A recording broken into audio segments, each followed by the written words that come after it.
Assalamualaikum warahmatullahi wabarakatuh. Pada video kali ini kita akan mencoba KSL Assetku Vir 1, yaitu web app inventaris aset berbasis Google Sheets dan Google Apps Script. Aplikasi ini kita buat untuk membantu mencatat dan memantau aset dengan lebih rapi.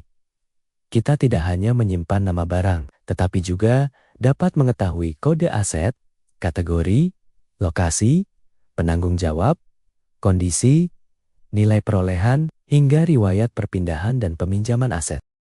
Sebelum menggunakan web app, setelah seluruh source code kita masukkan ke Google Apps Script, kita cukup menjalankan fungsi Setup Assetku Vir 1. Fungsi ini cukup dijalankan satu kali. Saat pertama kali dijalankan, Google akan meminta izin akses. Kita berikan izin sesuai kebutuhan. Setelah proses setup selesai, sistem otomatis membuat struktur database yang dibutuhkan sekaligus beberapa data contoh. Setelah itu, kita dapat melakukan deploy sebagai web app dan membuka aplikasi melalui URL hasil deployment. Sampai di sini, bagian teknisnya selesai. Selanjutnya, kita fokus ke bagaimana menggunakan aplikasinya.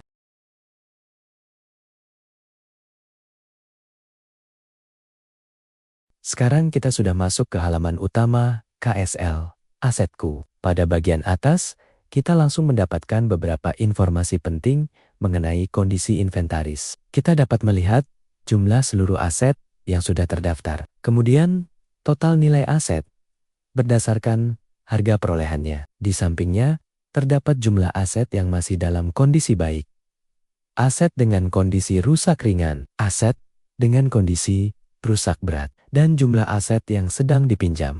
Jadi, tanpa membuka database satu persatu, kita sudah mendapatkan gambaran kondisi inventaris secara keseluruhan. Di bagian bawah, terdapat daftar aset terbaru. Kemudian, di sisi lainnya terdapat aktivitas terbaru. Aktivitas ini membantu kita mengetahui perubahan apa saja yang baru terjadi di dalam aplikasi. Misalnya, penambahan aset, perubahan data, mutasi, hingga perubahan kondisi aset. Sekarang, kita masuk ke menu data aset. Di halaman ini, seluruh inventaris yang sudah kita masukkan akan ditampilkan. Kita dapat melihat kode aset, nama aset, kategori, lokasi, penanggung jawab, kondisi, nilai perolehan, dan beberapa tombol tindakan.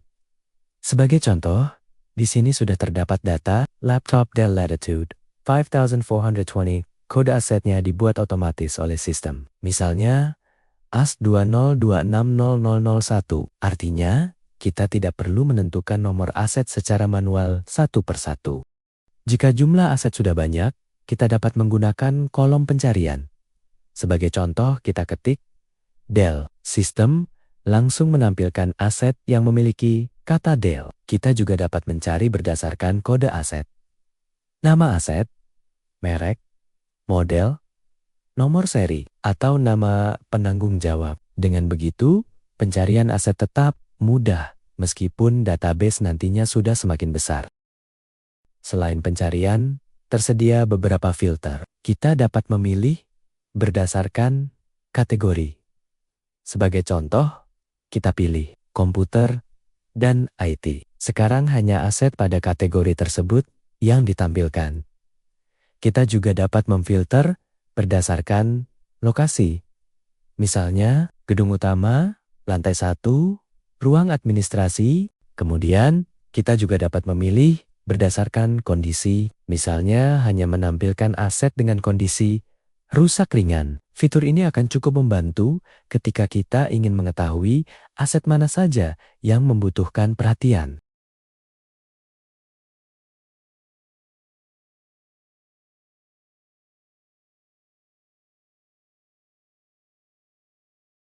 Sekarang kita coba menambahkan aset baru. Kita klik tombol tambah aset. Sebuah form akan muncul. Sebagai contoh, kita akan memasukkan aset berikut. Nama aset, laptop Asus ExpertBook B1402, kategori komputer, dan IT, lokasi, gedung utama, lantai 1, ruang administrasi, merek, Asus, model, ExpertBook B1402, nomor seri ASB1402-026 Penanggung jawab Rina Kurniawati.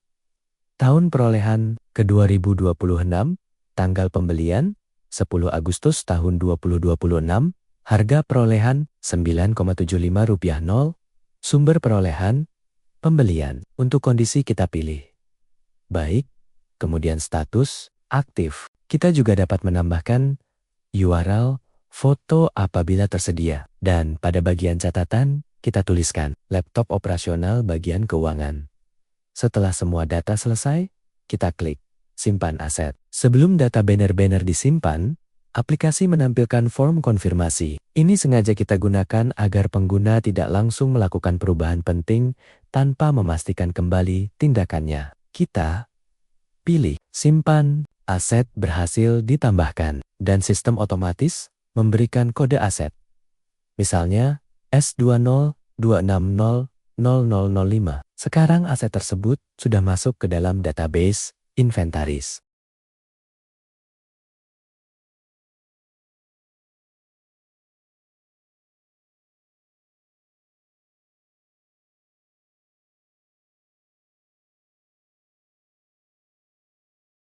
Selanjutnya, kita coba membuka detail salah satu aset. Kita klik tombol detail. Sekarang kita dapat melihat informasi aset dengan lebih lengkap. Di bagian atas terdapat nama aset dan kode aset.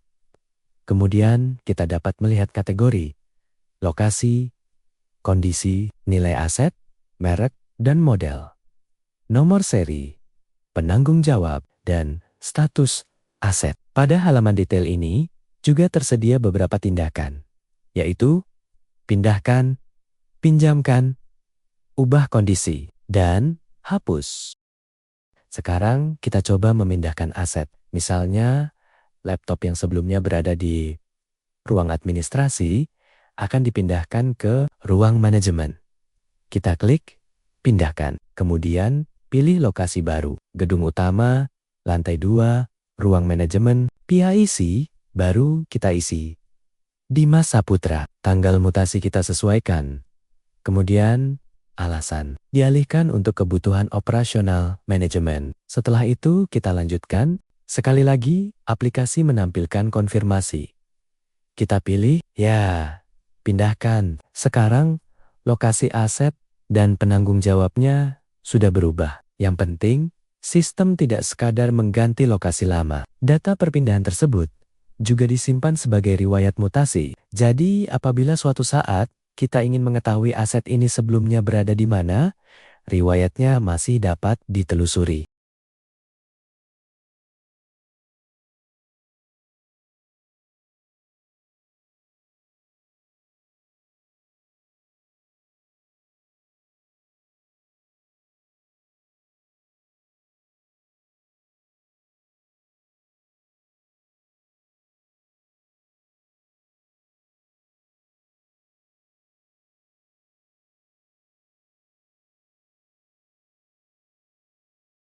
Sekarang kita coba pada aset yang memang dapat dipinjam. Sebagai contoh, proyektor Epson EB01, kita buka detail aset, kemudian klik pinjamkan. Sebagai contoh peminjamnya, Ahmad Fauzan, unit atau bagian, tim marketing. Tanggal pinjam 12 Agustus tahun 2026. Rencana kembali 14 Agustus tahun 2026. Catatan, digunakan untuk presentasi kegiatan di luar kantor. Kita lanjutkan, kemudian lakukan konfirmasi. Setelah disimpan, aset tersebut sekarang memiliki status dipinjam, dan jumlah aset dipinjam pada dashboard juga ikut berubah. Dengan begitu, kita dapat mengetahui aset mana saja yang sedang berada di luar lokasi penyimpanannya.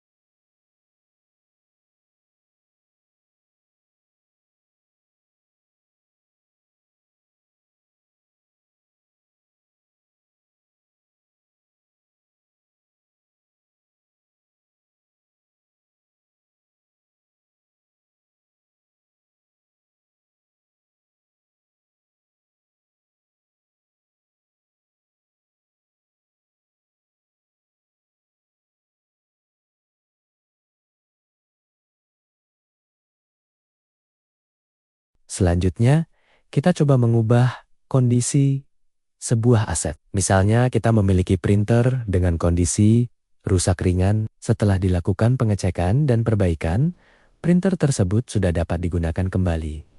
Kita buka detail printer, pilih ubah kondisi, kemudian kondisi baru kita ubah menjadi baik. Pada keterangan, kita tuliskan roller sudah diganti dan printer kembali normal.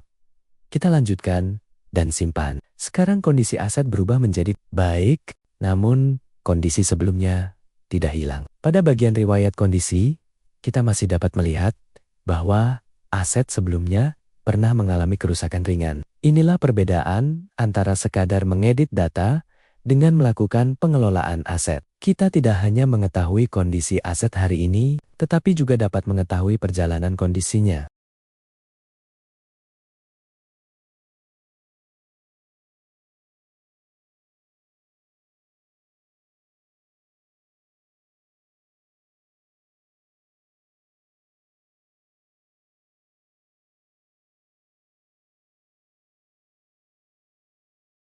Selanjutnya kita masuk ke master data. Di sini kita dapat menambahkan kategori baru tanpa harus mengubah spreadsheet secara manual. Sebagai contoh, kita tambahkan kategori alat kesehatan. Kita klik tambah. Aplikasi kembali meminta konfirmasi. Setelah disimpan, kategori tersebut langsung dapat digunakan ketika kita menambahkan aset berikutnya. Jadi apabila aplikasi ini digunakan di klinik, sekolah, kantor, desa, masjid, atau organisasi, kategori aset dapat kita sesuaikan dengan kebutuhan masing-masing. Pada bagian yang sama, kita juga dapat membuat lokasi baru. Sebagai contoh, gedung, klinik utama, lantai, pertama ruangan. Ruang pemeriksaan pertama, kita simpan. Sekarang lokasi tersebut sudah dapat digunakan sebagai lokasi aset. Dengan struktur lokasi seperti ini, kita dapat mengetahui secara lebih spesifik sebuah aset berada di gedung mana, lantai berapa, dan ruangan apa.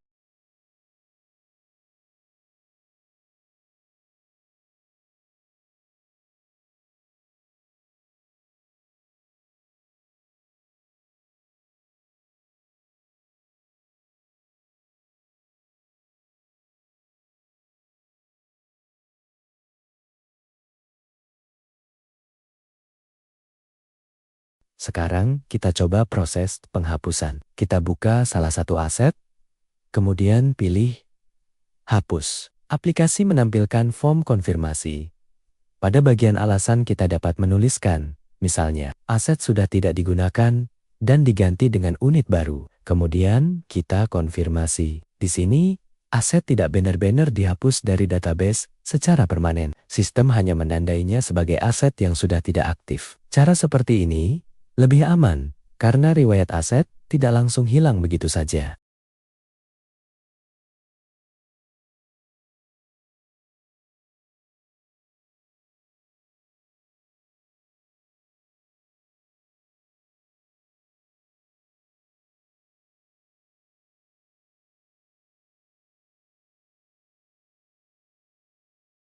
Setiap tindakan penting juga dicatat pada bagian aktivitas. Misalnya, penambahan aset, perubahan data, mutasi, peminjaman, perubahan kondisi, dan penghapusan. Dengan begitu, penggunaan aplikasi menjadi lebih mudah ditelusuri, terutama jika nantinya aplikasi mulai digunakan oleh lebih banyak pengguna. Kalau kita gambarkan penggunaan sehari-harinya, alurnya cukup sederhana. Saat organisasi membeli barang baru, kita masukkan barang tersebut sebagai aset. Sistem memberikan kode aset otomatis. Kemudian, kita tentukan kategori, lokasi, dan penanggung jawabnya. Jika suatu hari aset tersebut dipindahkan ke ruangan lain, kita gunakan menu mutasi. Jika aset dipinjam oleh bagian lain, kita catat melalui menu peminjaman. Jika kondisi aset berubah, kita perbarui melalui riwayat kondisi. Dan ketika kita ingin mengetahui kondisi seluruh inventaris, kita cukup kembali ke dashboard. Jadi data aset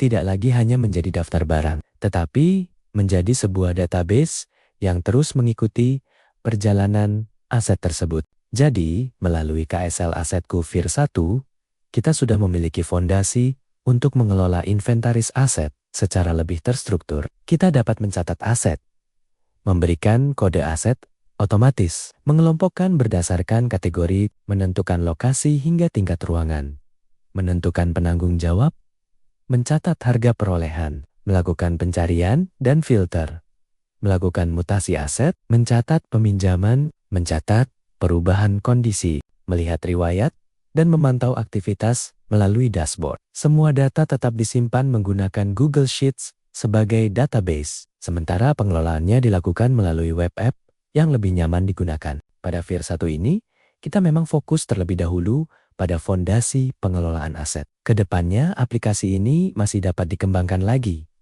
Misalnya dengan QR Code untuk setiap aset, scan QR untuk membuka detail aset, stok opname menggunakan HP, set stock label, inventories, upload foto langsung ke Google Drive, jadwal maintenance, riwayat service, penyusutan aset, ekspor laporan PDF, hingga dashboard khusus untuk mengetahui aset yang belum dilakukan stok opname.